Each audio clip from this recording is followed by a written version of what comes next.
Assalamualaikum warahmatullahi wabarakatuh. Saya Dila Augustin, NIM 2631021, Prodi Perbankan Syariah, Lokal 2A. Di video ini saya akan membawakan materi sejarah munculnya ilmu tasawuf.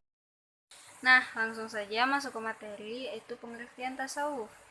Tasawuf pada mulanya adalah bagian dari ajaran zuhud dalam Islam, yaitu lebih berkonsentrasi dalam pendekatan diri kepada Allah Subhanahu wa taala dengan ketaatan dan ibadah. Semakin jauh dari zaman Rasulullah, semakin banyak aliran-aliran tasawuf yang berkembang.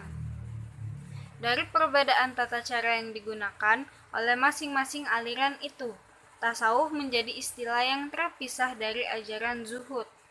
Karena tasawuf lebih menjadi aliran yang memiliki makna khusus, sebab kekhususan praktek ajaran yang ditempuhnya. Ada 3 unsur dalam diri manusia, yaitu yang pertama ruh, yang kedua akal, dan yang ketiga jasad. Kemuliaan manusia dibanding dengan makhluk lainnya adalah karena manusia memiliki unsur ruh ilahi, ruh yang dinisbahkan kepada Allah Subhanahu wa taala. Ruh ilahi inilah yang menjadikan manusia memiliki sisi kehidupan rohani yang dapat diistilahkan dengan makna tasawuf, di mana kecondongan ini juga dimiliki oleh setiap manusia dalam setiap agama. Karena perasaan itu merupakan fitrah manusia, secara umum dapat juga kita ibaratkan makna tasawuf dengan filsafat, kehidupan dan metode, khusus sebagai jalan manusia untuk mencapai akhlak sempurna, menyingkap hakikat dan kebahagiaan jiwa. Timbulnya tasawuf dalam Islam tidak bisa dipisahkan dengan kelahiran Islam itu sendiri, yaitu semenjak Muhammad diutus menjadi Rasul untuk segenap umat manusia dan alam semesta. Fakta sejarah menunjukkan bahwa pribadi Muhammad sebelum diangkat menjadi Rasul telah berulang kali melakukan tahanut dan khalawat di Gua Hira. Di samping untuk mengasingkan diri dari masyarakat kota Mekah yang sedang mabuk memperturutkan hawa nafsu keduniaan, di sisi lain Muhammad juga berusaha mencari jalan untuk membersihkan hati dan mensucikan noda-noda yang menghinggapi masyarakat pada masa itu. Tahanuts dan kalawat yang dilakukan Muhammad SAW bertujuan untuk mencari ketenangan jiwa dan keberhasilan hati dalam menempuh liku-liku problema kehidupan yang beraneka ragam. Berusaha untuk memperoleh petunjuk dan hidayah serta mencari hakikat kebenaran. Dalam situasi demikianlah Muhammad menerima wahyu dari Allah Subhanahu wa taala yang berisi ajaran-ajaran dan peraturan-peraturan sebagai pedoman dalam mencapai kebahagiaan hidup di dunia dan di akhirat. Benih-benih tasawuf sudah ada sejak dalam kehidupan Nabi Muhammad SAW. Hal ini dapat dilihat dalam perilaku dan peristiwa dalam hidup, ibadah, dan pribadi Nabi Muhammad SAW. Sebelum diangkat menjadi Rasul, berhari-hari ia berkhalawat di Gua Hira, terutama pada bulan Ramadan. Di sana, Nabi banyak berzikir, bertafakur dalam rangka mendekatkan diri kepada Allah. Pengasingan diri Nabi di Gua Hira ini merupakan acuan utama para sufi dalam melakukan khalawat.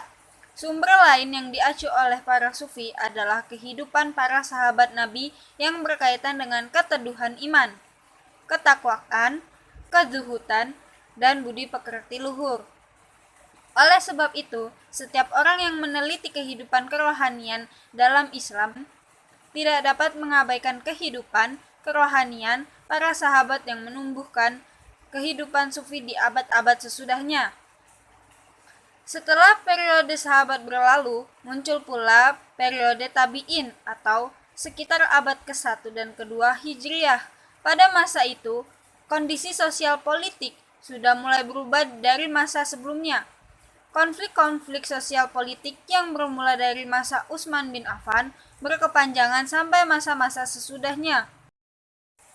Konflik politik tersebut ternyata mempunyai dampak terhadap kehidupan beragama, yakni munculnya kelompok-kelompok Bani Umayyah, Syiah, Khawarij, dan Murji'ah. Dalam sejarah perkembangan tasawuf, para ahli membagi tasawuf menjadi dua, yaitu tasawuf yang mengarah pada perilaku dan tasawuf yang mengarah pada teori-teori perilaku dan tasawuf yang mengarah pada teori-teori yang rumit dan memperlakukan pemahaman mendalam. Pada perkembangannya, tasawuf ke arah pertama sering disebut tasawuf akhlaki. Ada yang menyebutkan tasawuf yang sering dikembangkan oleh kaum salaf, adapun tasawuf yang berorientas ke arah kedua disebut tasawuf sebagai falsafi. Tasawuf banyak dikembangkan para sufi yang berlatar belakang sebagai filosof di samping sebagai sufi. Pembagian dua jenis tasawuf di atas didasarkan atas kecenderungan ajaran yang dikembangkan, yakni kecenderungan pada perilaku atau moral keagamaan dan kecenderungan pada pemikiran. Dua kecenderungan ini terus berkembang hingga mempunyai jalan sendiri-sendiri. Untuk melihat perkembangan tasawuf ke arah yang berbeda ini, perlu ditinjau lebih dari tentang gerak sejarah perkembangannya. Pada mulanya, tasawuf merupakan perkembangan dari pemahaman tentang makna-makna intuisi Islam.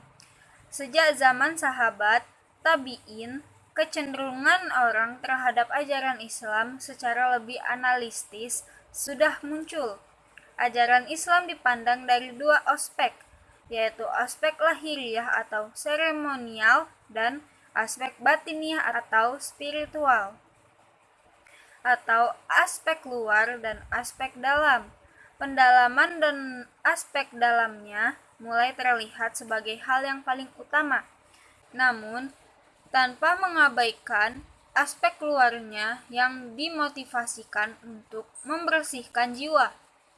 Tanggapan perenungan mereka lebih berorientasi pada aspek dalam, yaitu cara hidup yang lebih mengutamakan rasa keagungan Tuhan dan kebebasan egoisme.